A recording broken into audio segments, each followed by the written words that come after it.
భయం అనేది ఒక విచిత్రమైన పదార్థం. దాన్ని అనుభవించేవారికి గాని దాని భయం తెలీదు. తండ్రి ధైర్యం చూసి చిన్నపిల్లలు విస్తుపోతారు. పెద్దయితే మేము ఇలా బలవంతులమవుతామా అనే సంశయానికి లోనవుతారు. కొందరికి భయం సహజమని, అలాగే మరికొందరికి ధైర్యమని వాళ్లకు తెలీదు. బీచ్లో రాత్రి 12 గంటల వేళ ఇసుకలో పడుకొని పైన నక్షత్రాలను చూస్తూ తప్పనిసరిగా సముద్రపు హోరును వింటూ నాకు భయం వేయడం లేదే అని తెల్లబోయాడు రవి. లేచి నడక సాగించాడు. ఈ ఒంటరితనం, ఇందులో ఉన్న సౌఖ్యం ఎక్కడా లేదనిపించింది.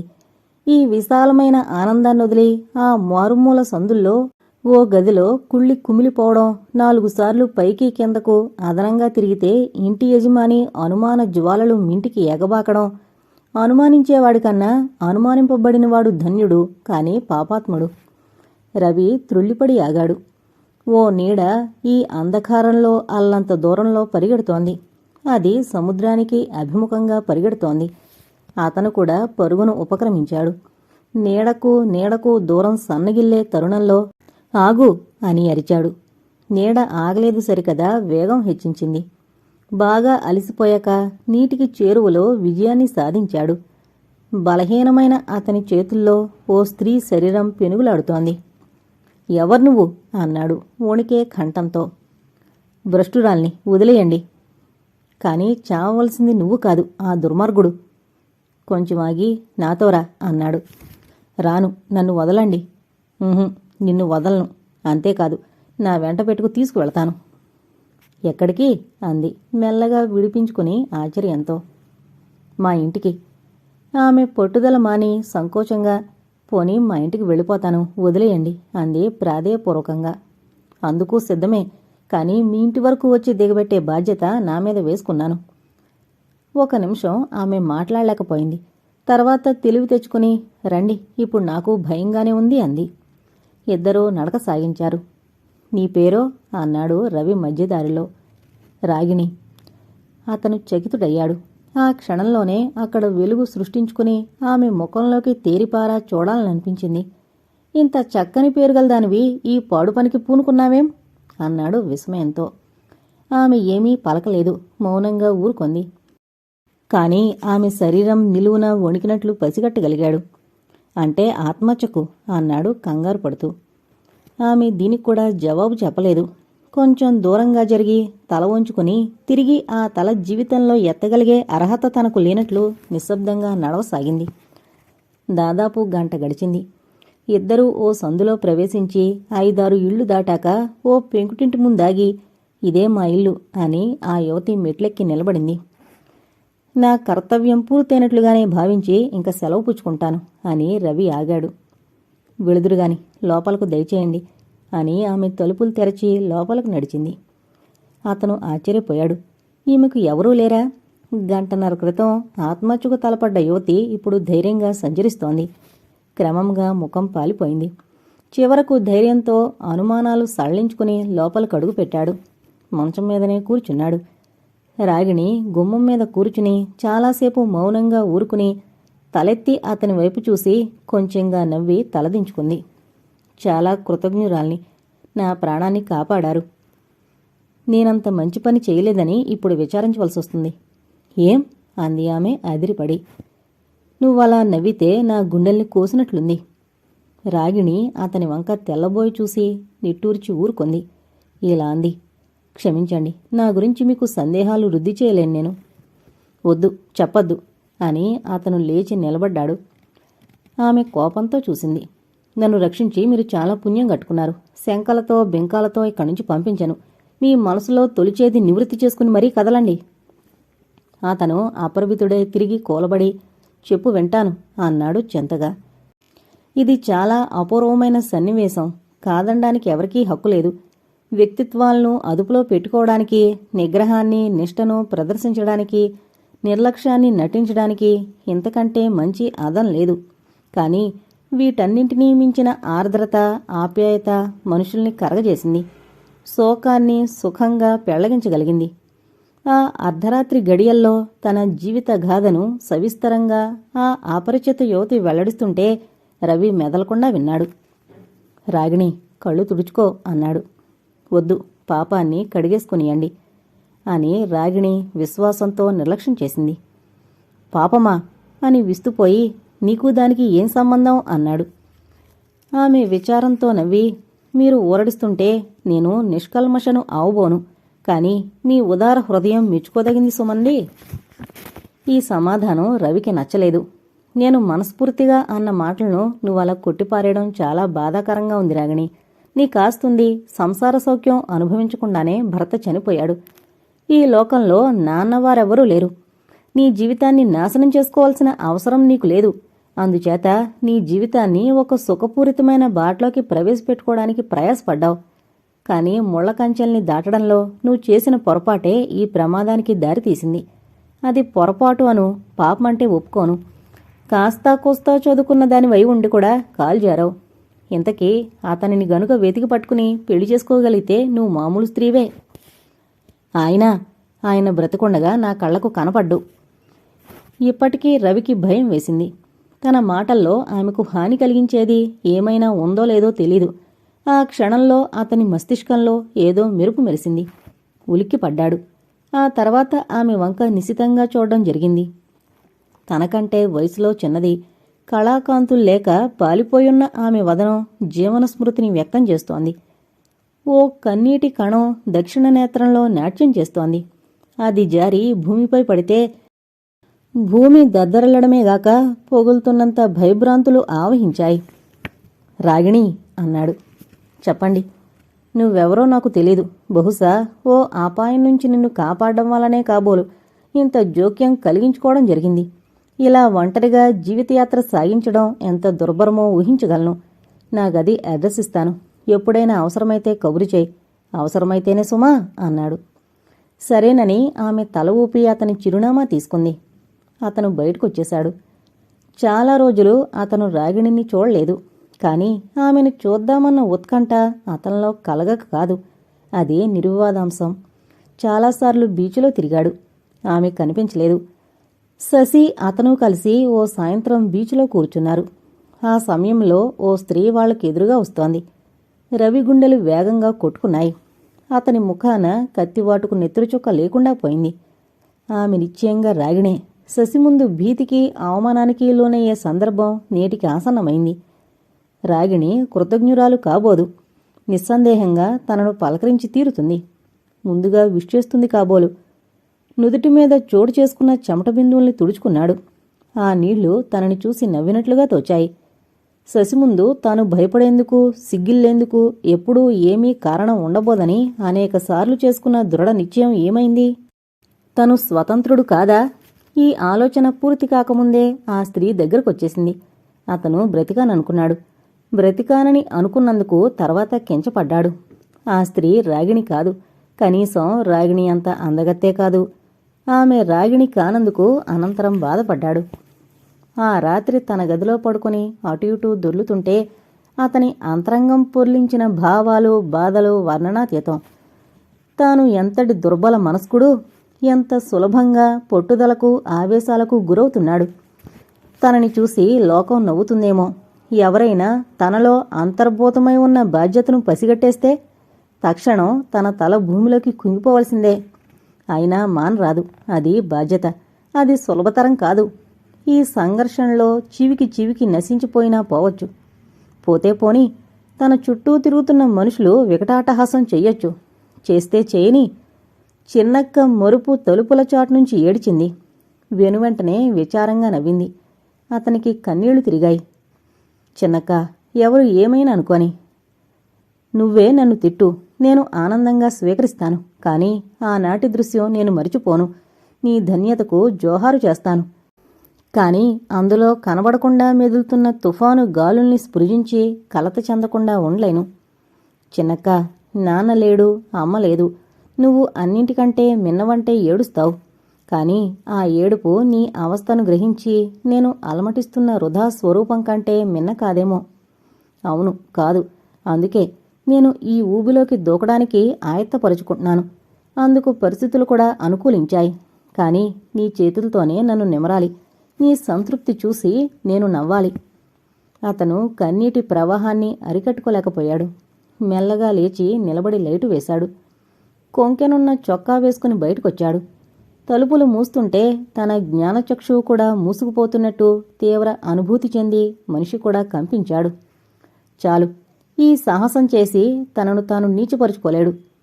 లోపలికొచ్చి మళ్లీ మంచం మీద వాలిపోయి, రాగిణి, నన్ను క్షమించు అని ప్రార్థించుకున్నాడు. కాని అది మనస్ఫూర్తిగా కాదని సందేహం పొడమటం శోచనీయం. వారం రోజులు రవి కాలేజీ కూడా ఎగ్గొట్టి తిరిగాడు. అతన్ని పట్టుకుందామని శశి, చంద్రం ప్రయత్నించి విఫలీకృతులయ్యారు. అతను బీచ్లో కూడా ఎవరికీ కనపడలేదు. రాత్రుళ్ళు గదికొచ్చేవాడు. ఒకరోజు శశి ఈ విషయం తెలుసుకుని రాత్రి 11 వరకు కాపుదల కాసింది. రవి తూలుతూ లోపలకు ప్రవేశించాడు. మనిషి చెప్పలేనంతగా నీరసించిపోయాడు. అతను మెట్లెక్కుతూ పైన పెట్టగోడ కానుకొని నిలబడి ఎదురు తెన్నులు చూస్తున్న శశి ఈ నూతన వ్యక్తి వాలకం చూసి బెదిరి రాత్రివేళ ఏదైనా గందరగోళం జరిగితే ఎదుర్కోవడం ఎలాగా అన్న సంశయంతో తుదకు తెగించి అతను తన్ను సమీపించకముందే ముఖం మీదకు టార్చిలైట్ వెలిగించింది. నల్లగా జీబురుగా గెడ్డం, ఎర్రగా ఉజ్వలామానంగా కళ్ళు, తెల్లగా పాలిపోయిన చెక్కిళ్ళు. ఈ వ్యక్తి రవి అని ఎవరనుకుంటారు? శశి అన్నాడతను నివ్వెరపాటుతో. శశికి పెదవులు కంపించాయి. బిగ్గరగా ఏడుద్దామనుకుంది. ఈ దుర్భర పరిస్థితి భరించలేక గిర్రున పారిపోదామనుకుంది. కాని ఈ రెండింటిలో ఏమీ చేయడానికి ఆసక్తురాలు కాగా, ముందు తలుపు తీ రవి అని గొణిగింది. రవి తలుపులు తెరచి నేరం చేసిన వాళ్ల మంచం మీద తల వంచుకుని కూర్చున్నాడు. ఆమె ఏదో కుశల ప్రశ్నలు వేసింది. అతను ముక్తసరిగా జవాబులు చెప్పాడు. మర్నాడు తప్పక అతని చేత కాలేజీకొస్తానని ఒట్టు వేయించుకుని ఇంటివరకు దిగబెట్టి రవి, భయంగా ఉంది అని కోరింది. ఈ రూపంతోనా అని నిర్ఘాంతపోయాడు రవి. శశి, నిన్ను దొంగవాడి స్నేహితురాలవని అనుకుంటారు. నేను లెక్క చేయను, రా. క్షమించు, రాలేను. శశి నిస్పృహతో తల విదిలించి, నా అసలు ప్రశ్నకు సమాధానం చెప్పకపోతే ఈ రాత్రి నిద్రపట్టదు. కుమిలిపోతాను. నువ్వెందుకిలా మారిపోయావో చెప్పి తీరవలసిందే. నేను నీకు రేపు మామూలు రూపంలో కనిపించగలను. అంతకు మించి నేను ఏమీ వ్యక్తీకరణం చేయలేను. నాకు తెలీదంటే నమ్మవేం? శశి నిట్టూర్చి చేసేది లేక అక్కడ్నుంచి నెమ్మదిగా వెళ్ళిపోయింది. రవి గది గుమ్మం దాకా వచ్చి చీకట్లోకి చూస్తూ నిలబడ్డాడు. శశి అన్నాడు మందంగా. ఆమె వెళ్ళిపోయాక నువ్వే జయిస్తావేమో కాని. మర్నాట్నుంచి అతను మామూలుగానే తిరగసాగాడు. అతని ప్రవర్తన గురించి ఎవరైనా ఆక్షేపణలు పలికినా లక్ష్యం చేయలేదు. వారం రోజుల నుంచి నేనేం చేశాను అని ప్రశ్నించుకుంటే గద్గదమైన నవ్వొచ్చింది. తను ఆ వేళ మెట్లెక్కుతూ తూలాడు. కేవలం నీరసం చేత అలా జరిగింది. శశి మరో విధంగా భావించి అసహించుకోలేదు కదా. తను రాగిణిని కలుసుకోలేదు. కలుసుకుంటే ఏం చేయగలిగేవాడో తెలీదు. కనీసం మామూలు మనిషి ప్రవర్తన కన్నా తన నైజం దిగజారిపోయింది.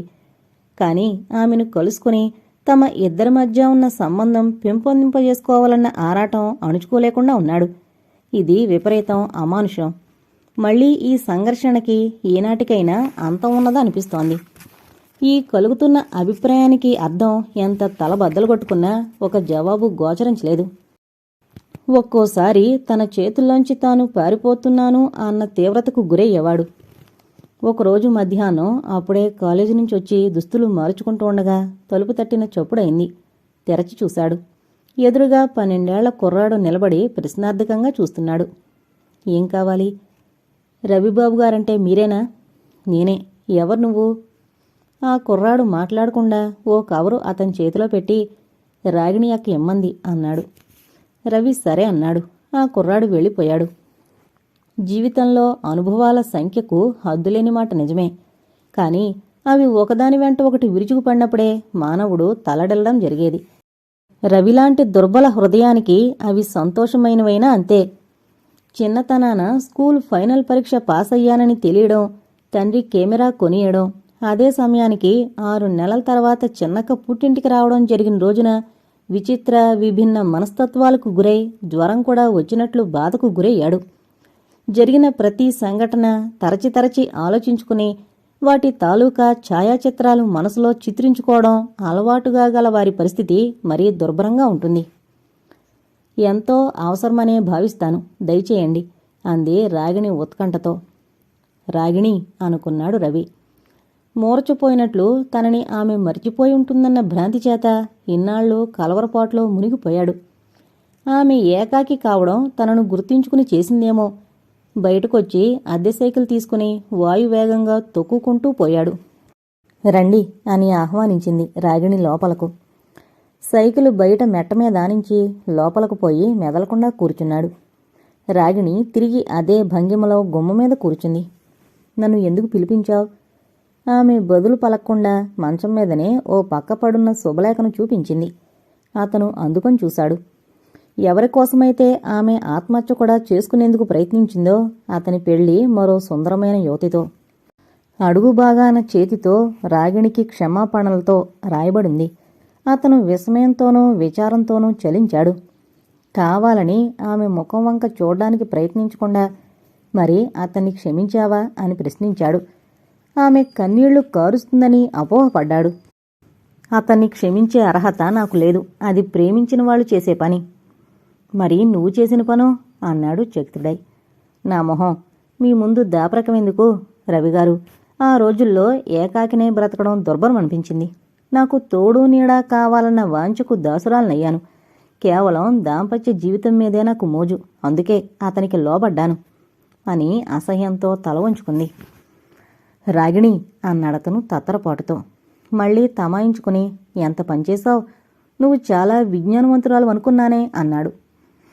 పరీక్ష తప్పిన విద్యార్థి కృతార్థుడైన విద్యార్థి కన్నా అనుభవశాలి అవుతాడంటారు. అదే విజ్ఞానానికి త్రోవ తీస్తుంది. నీ మాటల్లో నిగూఢమై ఉన్న భావం ఏమిటో? రాగిణి కంగారుపడి, రవిగారు, నా చేత అనవసరంగా ఎందుకు వాగిస్తారు? మిమ్మల్ని ఈవేళ ఇక్కడకు పిలవనంపిన కారణం వినండి. ఒంటరిగా కూర్చుని నన్ను గురించి నేను తలచుకుంటుంటే పిచ్చెత్తిపోతుంది. ఆ సమయంలో నాకు కాస్త సంతోషం కలిగించేది ఎవరా అని ఆలోచించాను. మీరు తప్ప ఆప్తులు ఎవరూ కనపడలేదు.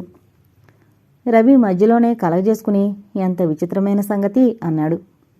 రవిగారు అందామే, నేను బయటకొచ్చి చాలా రోజులైంది.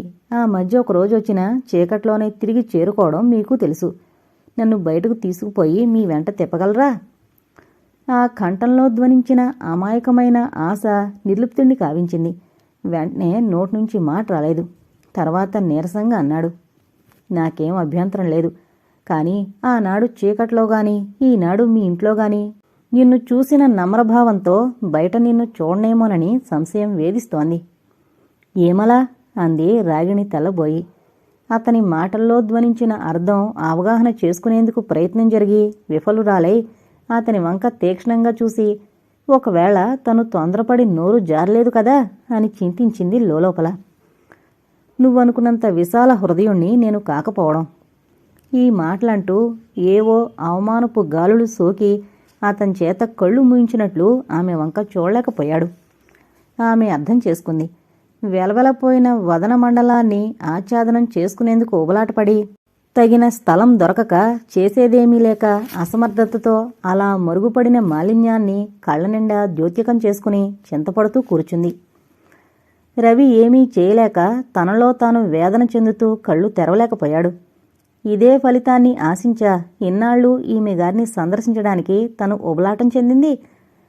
ఆమె ఆ ఒక్క ప్రశ్న, తన జవాబు రెండూ ఆశానిపాతాల వలె తోచాయి. నేను ఈరోజు కబురు చేయకుండా ఉంటే మీరుగా మీరు ఇక్కడికి వచ్చేవారైనా చెప్పండి అంది రాగిణి చాలాసేపటికి.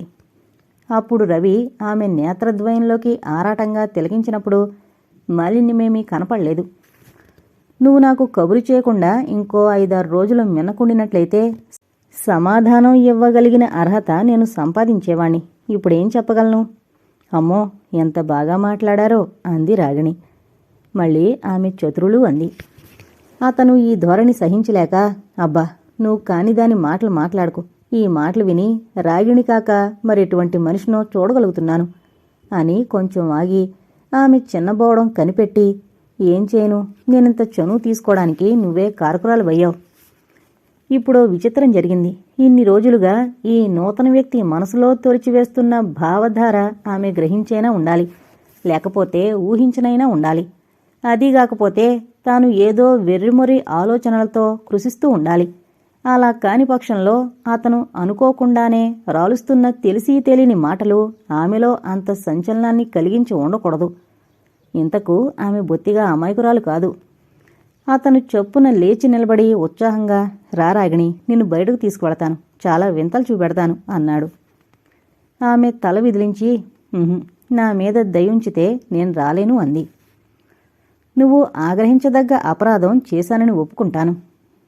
అలా అనకండి, అంత సానుభూతి చూపిస్తే భరించలేను.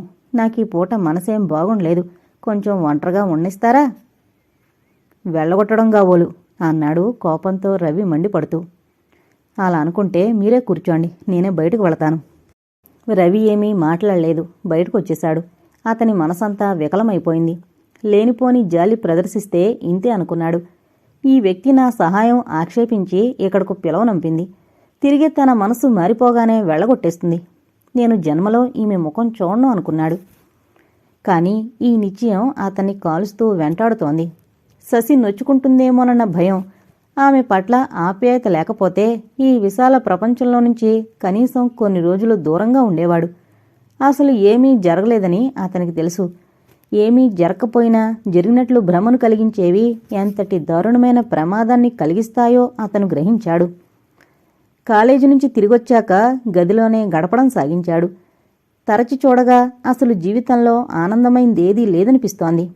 ఆనందమనేది కేవలం ఓ భ్రమలోని ఓ తొడుగు. ఎప్పుడో ఓసారి ఆనందం అనేదాన్ని అదృష్టవంతుడెవడైనా అందుకోగలిగినా తర్వాత పరిణామాలు, దీపావళి వెళ్లిన మరనాడు, పెళ్లికొచ్చిన చుట్టాలంతా వెళ్లిపోయిన రోజు, జన్మదినోత్సవం జరిగిన కొన్ని గంటల పెదప జనించే అనివార్యమైన వైరాగ్యం, దుఃఖంలా సాటిలేందైనా ఈ మనుషులు తమకు అర్థం కాని మనస్తత్వాల్లో కూడా జొరబడుతూ వివిధ అనుభవాల కోసం ఎందుకు తాపత్రయపడతారో అర్థం కాదు. వాళ్ళని చూసి లోకం అసూయ చెందినా మిగిలేది ఏమీ లేదు. పుణ్యాత్ముడెవడైనా జాలి చెంది ఓ కన్నీటి బొట్టు విడుస్తాడా ధన్యుడు. ఆ రోజొచ్చిన కుర్రాడే తిరిగి 2-3 సార్లొచ్చి ఆమె పిలిచిందని కబురందించాడు. అతి నిగ్రహంతో రవి ఆ ప్రదేశానికి వెళ్లకుండా నిలదొక్కున్నాడు. ఆ రాత్రి అతనికి నిద్ర పట్టలేదు. చాలామందికి మనసు క్షోభిల్లినప్పుడు నిద్ర రాదు. మనసు క్షోభిల్లడం అలవాటైన వారు కూడా ఈ అభ్యాసాన్ని అతిక్రమించలేరు. ఇంచుమించు 1 రోజులు దాటింది రాగిణ్ణి చూసి. ఎందుచేతనో ఇహ చూడకుండా ఉండడం దుస్సాహసం అనిపించింది. చాలాసార్లు ఈ తీవ్ర వాంఛ అతన్ని కుదించివేసినప్పుడు త్వరగా ఏ సినిమాకో వెళ్ళిపోవడం, లేకపోతే హఠాత్తుగా శశి ముందు సాక్షాత్కరించి ఆమెతో షికారు వెళ్ళిపోవడం అలవాటు చేసుకున్నాడు. కాని ఈవేళ ఈ రెండూ అసంభవం. లేచి బయటకొచ్చి నడక సాగించాడు. ఆమె ఇల్లు సమీపిస్తుంటే ఒళ్లంతా చెమటలు పట్టాయి. ఇప్పుడు తనను చూసి ఏమనుకుంటుంది? తాను ఏదో నేరం చేసినట్టు, అందుకు ఆమె క్రూరంగా బయటకు వెళ్లగొట్టి శిక్ష విధిస్తే చాలా మనశ్శాంతి కలిగేటట్టు అనుభూతి పొందాడు. తలుపు తట్టాడు. రాగిణి నిద్రపోవడం లేదు. తలుపులు తీసి, మీరా అంది ఆశ్చర్యంతో. ఆ రాత్రి జరిగిన సంఘటనలు మహా విచిత్రమైనవి, హాస్యాస్ఫోరకమైనవి కూడా. నీకు కోపమొచ్చిందా? రవి అడిగాడు. ఆమె తల ఊపింది. ఆమె కన్నీళ్లు పెట్టుకుంది. అతను దుఃఖాతిశయంతో వాటిని తుడిచాడు. అందరూ ఉండి తప్పక పరాయి ఊళ్ళో ఏదో గదిలో ఉండి చదువుకునే యువకుడి బ్రతుకు కన్నా అందరూ లేక ఒంటరిగా గడిపే యువతి బ్రతుకు ఎంత క్షుద్రమో గ్రహించాడు. నిజానికి ఆలోచిస్తే ఆమె తనకు ఏమీ కాదు. కాని సముద్రంలో పడుకోవడానికొచ్చిన ఓ స్త్రీని ధైర్య సాహసాలతో రక్షించిన ఏ యువకుడైనా ఈ మాటలంటే ఒప్పుకుంటాడా? ఉదయం 10 గంటల వరకు కాచిన ఎండ చూసి ఈవేళ నిన్నటికన్నా తీక్ష్ణంగా ఉంటుందని అంతా అనుకున్నారు. దిగులు చెందేవాళ్లు దిగులు చెందారు. కాని చొప్పున ఆకాశమంతా మబ్బులు కమ్మివేసి ముసురు పట్టేసింది. కొన్ని వీధుల్లో చినుకులు కూడా పడ్డాయి. మధ్యాహ్నం 3 అయ్యేసరికి వాతావరణం చాలా రమ్యంగా శీతలంగా ఉంది. ఆ రోజు ఆదివారం. తెల్లవారుజామున 4:30కు గదికి తిరిగొచ్చి అప్పుడే వచ్చిన పని మనిషిని కేకలు వేసి ఇంటివారి చేత తలుపులు తీయించి సహాయపడగా గదిలోకి వెళ్లి తిరిగి నిద్రకు ఉపక్రమించి 8ంటికి లేచాడు. మనసంతా చాలా ఉల్లాసంగా ఉంది. మధ్యాహ్నం 3 అయ్యేసరికల్లా సామాన్లు శుభ్రంగా సర్దుకోవడం పూర్తి చేశాడు. గదికి తాళం వేసి శశింటికి బయలుదేరాడు. ఇంజనీర్ గారు డ్రాయింగ్ రూంలో కూర్చుని ముద్దుల కుక్కతో కబుర్లు చెబుతున్నాడు. నీ పేరు జాకీ కదూ అన్నాడు ఇంజనీరు. కుక్క తల ఊపింది. నీ పేరు టామీ కాదు కదా? కుక్క మళ్లీ తల ఊపింది. నేను తప్ప ఇంకెవరన్నా ఇష్టం లేదు కదూ? కుక్క తల ఊపడంలో ఈసారికి చురుకు చూపించింది. ప్రశ్న కొంచెం పొడవుగా ఉండడం వల్లనేమో. రండి రండి అన్నాడాయన లోపలకు ప్రవేశిస్తున్న రవిని చూసి. మా జాకీకి నేను తప్ప ఇంకెవరన్నా ఇష్టం లేదని చెబుతోంది. కుక్క చాలా విశ్వాసమైన జంతువు. అసలు ఈ జాతికెంత విశ్వాసం ఎందుకొచ్చిందంటారు? శశి లోపల నుంచి బయటకొచ్చి కూర్చుంది కాబట్టి సంభాషణ చాలా చురుకుగా సాగిపోయింది. పెళ్లి అనేది చాలా ముఖ్యమైన వస్తువు అన్నారు ఇంజనీర్ గారు. శశి, రవి నవ్వడం గుర్తించి అదే సమస్య అన్నాడు. నిజమే, మీకు వయస్సు అదేమీ మీరిపోలేదు. అదీగాక మిమ్మల్ని యంగ్ మ్యాన్గా అంతా ఒప్పుకుంటారు. శశి అతని వంక ఓరగా కోపంగా చూసి, ఆయన మాటలు నమ్మక నాన్న అంది. అయితే నేను ముసలివాణ్ణని అంటావా తల్లి అన్నాడు కించపడుతూ. శశి చాలా సంకటంలో పడింది. ఇప్పుడు ఆ ప్రసక్తి ఎందుకు నాన్న అంది. ఇంజనీరు నవ్వి, నేనెక్కడ మళ్ళీ పెళ్లి చేసుకుంటానో అని తల్లి కోపం. అటు సూర్యుడు ఇటు పడినా ఇది జరిగే పని కాదని దానికి తెలీదు. ఊరుకోనన్నా, ఆ కబుర్లంటే నాకిష్టం లేదు. ఇంజనీర్ గారు అక్కడి నుంచి లోపలికి వెళ్ళి అక్కడి నుంచి అర్జెంటు పనుందని కంగారు పడుతూ బయటకు వెళ్ళిపోయాక ఈ సాయంత్రం వెళ్ళిపోతున్నానని చెప్పిపోవడానికి వచ్చాను శశి అన్నాడు రవి. శశి దీర్ఘంగా నిట్టూర్చి, నన్ను గుర్తుపెట్టుకున్నందుకు థ్యాంక్స్ అంది. శశి, మనం మళ్ళీ ఎంతకాలానికి కలుసుకుంటామో అన్నాడు. ఆమె ఏవీ జవాబు చెప్పలేదు. కానీ చాలా ఖిన్నురాలైందని అతను తెలుసుకున్నాడు. ఒకసారి మా ఊరు రావు శశి అన్నాడు రవి ప్రాధేయపడుతున్నట్లుగా. ఒక్కసారేనా అని చప్పున నోరు విడిచి పాలిపోయిన ముఖంలోకి చిరునవ్వులు రప్పించుకోకపోవడమే అతను పసిగట్టి నిశ్చేషుడయ్యాడు. శశి, ఏమైనా బాధ కలిగించానా అని ప్రశ్నించాడు. ముందు నా ప్రశ్నకు సమాధానం చెప్పు. స్త్రీ సిగ్గు విడిస్తే ఇతరులు అసహించుకుంటారా? ఆనందిస్తారేమో కొంతమంది. సిగ్గు విడవడం అంటే ఏమర్థం చేసుకున్నావు అందామె దెబ్బతిని. మరి నువ్వు విపులీకరించి చెప్పకపోతే నాకెలా తెలుస్తుంది? శశి చాలా ఇబ్బందులో పడింది. ఇప్పుడు కాదు అనుకుంది. కానీ ఈ ఉద్వేగాన్ని అణిచిపెట్టుకోవడం అసాధ్యం. ఈ ఎదుటి మనిషి ఏమైనా సామాన్యుడా? అవతలి వాళ్లను చలింపజేస్తాడు, తాను చలించడు. తుది వరకు ఇలాగే కొనసాగిస్తాడు అన్నంత నిగ్రహం ప్రదర్శిస్తాడు. అతని చూపుల లోతులు కనుక్కోవడం ఎవరితరం? కాని అతను తనకన్నా దుర్బల మనస్కుడని, చంచల చిత్రుడని ఊహించే ఓర్పు ఆమె నిలబెట్టుకోలేకపోయింది. ఆఖరికి నిన్నో విషయం అడగనా అని అనగలిగింది. ఏంటో? సరైన జవాబు ఆశించొచ్చా? తెలిస్తేను. రవి అంది శశి. పెదవులు అదిరాయి. ఆమె నయనాల్లో వెల్లివిరిసిన తారళ్య అతనికి కనిపించకముందే పో నేను చెప్పను అని ఏదో తప్పు చేసినట్లు నాలుగు కొరుక్కుంది. ఈసారొచ్చినప్పుడు చెబుదువుగాన్లే, నాకు టైం అయింది అంటూ రవి లేచాడు. ఆమె కన్నుల్లో అశ్రువులు నిలిచాయి. శశి, కంట్లో ఏమైనా పడిందా అని రవి ఆదుర్దాతో ప్రశ్నించాడు. ఆమె తల ఊపింది నిస్పృహగా. వదనా? శశి సమ్మతిగా మళ్లీ తల ఊపింది. అతను ఆమెకు దగ్గరగా వచ్చి అభిముఖంగా నిలిచాడు. దూరం దగ్గరకు జరిగింది. వాకిట్లో వీచిన చల్లని గాలి సగం లోపలికొచ్చి ఊదబోతున్న అతని నోటిని మెత్తని పమిట చెంగుచే మూయించింది. అతని ఊపిరి లోలోన ఆగిపోయింది. శశి మనసారా నవ్విన నవ్వు అతనికి కనపడలేదు. శశి అన్నాడు ఆశ్చర్యంగా. ఈ చీర పేరేమిటి? ఆమె తత్తరపాటు చెంది షిఫాన్ అంది. అతను జేబులోంచి పెన్ను తీసి ఓ కాగితం మీద ఆ పేరు రాసుకున్నాడు. ఈ పేర్లు నాకు గుర్తుండి చావు. మా చిన్నక్కకు తీసుకుపోతాను. ఈ చీర ఎంత బాగుంది అన్నాడు. ఆమె ఏదో చెప్పబోయి ఆగిపోయింది. అతను రిస్ట్ వాచి చూసుకుని ఆతృతతో, క్షమించు శశి, నేనింకా బజార్లో కొన్ని వస్తువులు కొనుక్కోవాలి. అందులో ఆదివారం వెళ్ళిరానా అని ఆమె అంగీకారం కోసం ఎదురు చూశాడు. ఆమె అంగీకారం సూచించింది. అతను వేగంగా బయటకు నడిచి చకచకా వెళ్ళిపోయాడు. సాయంత్రం 6:30 అయింది. రవి హడావిడిగా స్టేషన్కొచ్చి ప్రజాసమూహాన్ని చీల్చుకుంటూ పోయి తన సామాన్లతో సహా ఓ కంపార్ట్మెంట్లో తలుపు దగ్గర నిలబడ్డాడు. ఇంకా 5 నిమిషాల టైం ఉంది. అతను నిట్టూర్పు విడిచాడు. 3 నెలల తర్వాత తిరిగి ఇంటికి చేరుకుంటున్నాడు. ఇహ చీటికి మాటికి ఇక్కడికొచ్చే అవసరమేమీ లేదు. ఈ ఆలోచన అతనికి వెన్నుమీద చెరిచినట్లయింది. తాను ఏదో అంతులేని అగాధంలోకి పడిపోతున్న మాట వాస్తవం. లోపలకు పోయి కూర్చుందామని ఓసారి ప్రజాసమూహంలోకి దృష్టి సారించి ఉలిక్కిపడ్డాడు. ప్రతి కంపార్ట్మెంటును శ్రద్ధగా పరిశీలిస్తూ ఓ స్త్రీ త్వరగా వస్తోంది. అతను అప్రభితుడై నిల్చుండిపోయాడు. చివరకు ఆమె అతన్ని సమీపించింది. అతను కూడా కిందకు దిగి నిలబడ్డాడు. శశి, నేనేమన్నా మరిచిపోయానా అని అడిగాడు ఆత్రంగా. నేనే మరిచిపోయాను అంది శశి సన్నని స్వరంతో. ఏంటి? ఆమె అతనికి ఓ పెద్ద పుస్తకం అందిస్తూ, ఈ పుస్తకం నువ్విమ్మని ఓసారి అడిగావు, గుర్తుందా? నువ్వు ఊరికి వెళ్ళేటప్పుడు ఇద్దామనుకున్నాను అంది.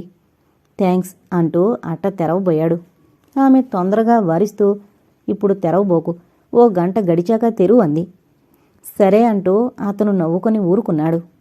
రైలు కదిలే వరకు ఇద్దరూ మాట్లాడుకుంటూ నిల్చున్నారు. అప్పుడు మెట్లెక్కి నిలబడి సెలవు తీసుకున్నాడు. చాలాసేపట్నుంచి ఆమె నిల్చున్న ప్రదేశం నుంచి కదలకపోవడం అతను చూశాక మనస్సంతా కలిచివేసినట్లయింది. లోపలకు వెళ్ళి ఆలోచిస్తూ కూర్చున్నాడు. సరిగ్గా ఓ గంట గడిచింది. రైలు అప్పుడే ఓ స్టేషన్ విడిచిపెట్టి మందకొడిగా సాగుతోంది. కిటికీ వరకు దూసుకొచ్చిన చీకటి కన్య రవిని చూసి ఈ ఆధిక్యత ముందు నేను పనికిరాననుకుని సిగ్గిల్లి తల ఉంచుకుంది. దీపం వెలిగింది. రవి జాగ్రత్తగా పుస్తకం విప్పి పుటలు తిప్పాడు. కవర్ కోసం వెతికాడు. అందులో ఒక చిన్న చీటీ ఉంది. నాకు మాత్రం దూరం కాబోకు అని అందులో చదివి భారంతో తల వంచుకుని కూర్చున్నాడు. చిన్నక్క ఉంటున్న ఊరుకు రవి ఊరుకు మధ్య దూరం 40 మైళ్ల పైచిలుకు. ఊరికి చేరిన సాయంత్రమే అతను ఆమెను చూడ్డానికి బయలుదేరి వెళ్ళాడు. అతను ఓ పెద్ద ఇంటి ముందు ఆగేసరికి 9 దాటింది. గేటు దగ్గర కూర్చుని చుట్ట కాలుస్తున్న ముసలి నౌకరు లేచి నిలబడి, ఎవరు అని అడిగాడు. నేనోయ్ రంగన్న అన్నాడు రవి. బాబుగారు రండి అని లోపలకు తీసుకువెళుతూ, ఎప్పుడొచ్చారు అని అడిగాడు. పొద్దున్న. బావ ఊళ్ళో ఉన్నాడా? ఉన్నారు. రవి మెట్లెక్కి పైకి వెళ్ళాడు. వసారాలో చీకటిగా ఉంది.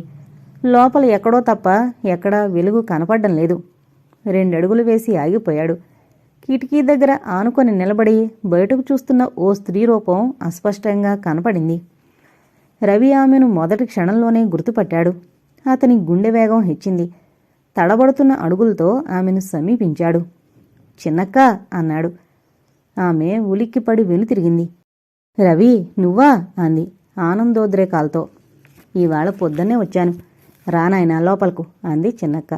అతను మాట్లాడకుండా అనుసరించాడు. లోపలకు పోయాక ఆమె లైట్లు వేసింది. ఇద్దరూ ఎదురెదురు సోఫాలో కూర్చున్నారు. ఇలా చిక్కిపోయావేమరా అంది చిన్నక్క. అక్కడికి వెళితే చిక్కిపోవడం, ఇక్కడుంటే బలిసిపోవడం అలవాటని నీకు తెలుసు కదా. నువ్వింకా తిరుగుతూ కూర్చుంటే వీల్లేదు. నాన్నగారు నిన్ను ప్లేటరీ చెయ్యాలని ఎప్పుడూ కలలు కనేవారు. నువ్వు దురదృష్టవంతుడివి నాయనా. నీ అదృష్టం వాళ్లకు చూపించే భాగ్యం కలగలేదు అని ఆమె కళ్ళు తుడుచుకుంది. చిన్నక్క, ఈ సమయంలో నువ్వు వాళ్లను గుర్తుచేసి నాకెందుకు బాధ కలిగిస్తావు చెప్పు అన్నాడు రవి ఖిన్నుడై. లేదు బాబూ, ఈరోజు నా మనసెంతో సంతోషంగా ఉండడం మూలాన నీది ఒట్టి తేలిగ్గుండే అన్న సంగతి మరిచిపోయాను. నీ దగ్గర్నుంచి ఉత్తరం ఎప్పుడొస్తుందా అని 1000 కళ్ళతో ఎదురు చూస్తున్నాను. కానీ నువ్వు ఉత్తరం రాయకుండానే వచ్చావు. నిజమే, చాలా పొరపాటు చేశాను. రవి, భోజనానికి లేనాయనా అంది చిన్నక్క. బావేడి? ఆయన నిద్రపోతున్నారు. అదేం అప్పుడే? వారికి ఈ మధ్య ఆరోగ్యం సరిగ్గా ఉండడం లేదుగా. ఏం? కారణం నేను మాత్రం ఏం చెప్పగలను? అడపా తడపా జ్వరం వస్తుంటుంది. అవన్నీ తర్వాత చెప్పుకోవచ్చులే, అన్నం పెట్టని అని ఆమె లోపలికి వెళ్ళిపోయింది. ఓ 5 నిమిషాల సేపు అతను మెదలకుండా కుర్చీలో కూర్చునున్నాడు. ఇంతలో లోపల నుంచి పిలుపొచ్చింది. రా నాయనా రవి, కాళ్ళు కడుక్కో. అతను నెమ్మదిగా లేచి లోపలికెళ్ళాడు. వంటిల్లు చాలా పెద్దది. ఒక్కసారి 50 విస్తళ్ళు లేపవచ్చు. పక్క గదిలో పంపుంది. వేసవకాలంలో నీళ్లు పైకి ఎక్కకపోవడం చేత వ్యాపారంలో లక్షలు సంపాదించిన గోవిందరావు గారు బావికి మోటార్, తర్వాత ఇంట్లో ఎయిర్ కండిషన్ గది అమర్చుకుని మేడపై నుంచి కాలు కింద పెట్టకుండానే సర్వసుఖాలు అనుభవిస్తున్నాడు. వేసవకాలంలో కూల్ డ్రింక్సు, షర్బత్తు మొదలైన చల్లని పదార్థాలు వాళ్ళు రిఫ్రిజిరేటర్లో తయారు చేసుకోవడమే గాక ఇరుగుకు పొరుగుకు పంపించడం పరిపాటి. అయితే ఈ ఒక్క చల్లని పానీయాల పంపకం వల్లే గోవిందరావు గారు ఆ ఊళ్ళో అంత మంచి పేరు సంపాదించుకున్నాడని అనడానికి వీల్లేదు. ఇతరత్రా చాలా దానధర్మాలు చేశాడు.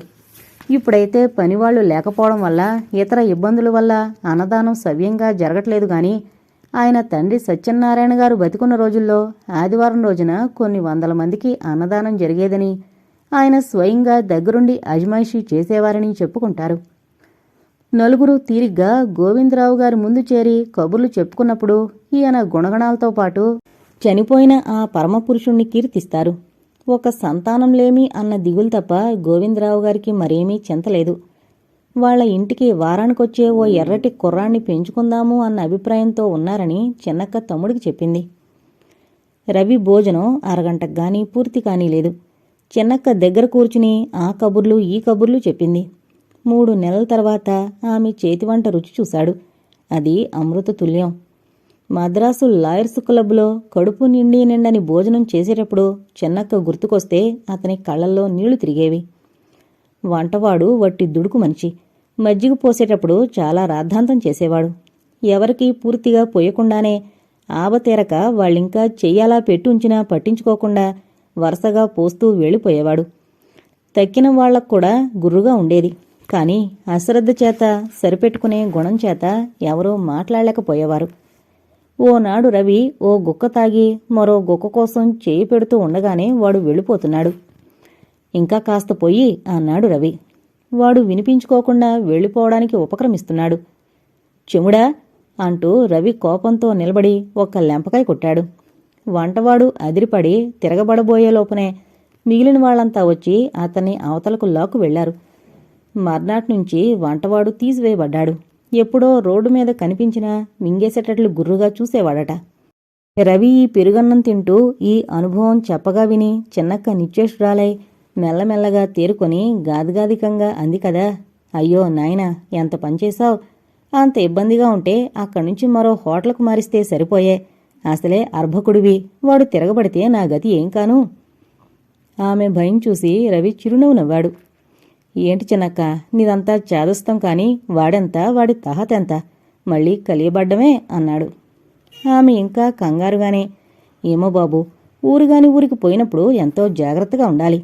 నువ్వు గాని ఏదైనా సాహసం చేశావంటే మేమిక్కడ క్షోభతో కుళ్ళిపోవలసొస్తుంది. ఇంకాస్త పెరుగు వేయించుకో. రవి అంగీకారంగా తల ఊపాడు. ఆమె పట్ల గౌరవభావంతో అతని మనస్సంతా నిండిపోయింది.